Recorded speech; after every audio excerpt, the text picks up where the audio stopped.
joining us on the show this morning. John Oasley, manager of the Flora Tea Rooms at Dunwich. Andrew Crook's on the line to us now from the National Federation of Fish Friers. Hello, Andrew. Good morning. Good morning. Thank you for joining us on the show today. It seems as if youngsters are shunning the chippy. I don't think that's the case. I've got a fish and chip shop myself. Unfortunately, I'm not by the coast, so I don't have that luxury, but we still see plenty of young people coming in. I think where we may miss out a little bit is at lunchtimes in some of the suburban shops, or the residential shops, because now every petrol station's got a takeaway built in it, so if your workmen are filling up with petrol, they can just nip in, grab a sandwich, grab a pasty or a pie, and I do think that affects a little bit at lunchtime.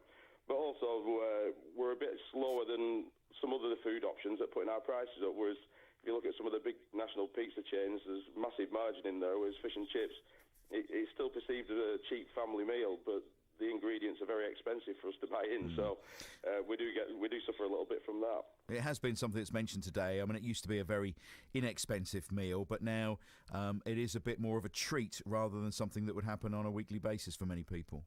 I think it's more of a perception. I mean, the costs have really gone up. I mean, obviously this week, which we support, is the living wage, and the minimum wage has gone up, so we want our employees to be happy and be prosperous, but all costs are going up, and we have to build that into our prices. But if you look at some of the other QSRs, the quick service restaurants, they do make quite a lot more margin than we do. And I think fish and chips, we try to be fair. We try and look after our customers, because we do care about the customers, and we want to keep in that particular price point and keep the families coming. So it's still got a future then, despite all of the competition that's out there, and now that competition is vast. It's online, it's on our high streets. The fish and chip shop is still out there doing the business.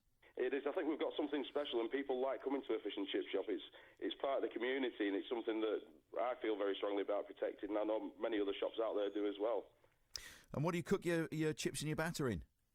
Well, I'm actually in a sunflower oil, but it depends what area you're in. Some areas like Yorkshire, I was in Yorkshire yesterday, it was beef dripping.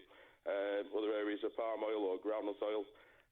So it's very regional, but it all depends what you're used to. But I do agree, when you get to the coast, everybody wants fish and chips. There's a new restaurant being built up in South Shields, which is going to be a flagship store. And I urge everyone to have a look at it on the internet when it opens.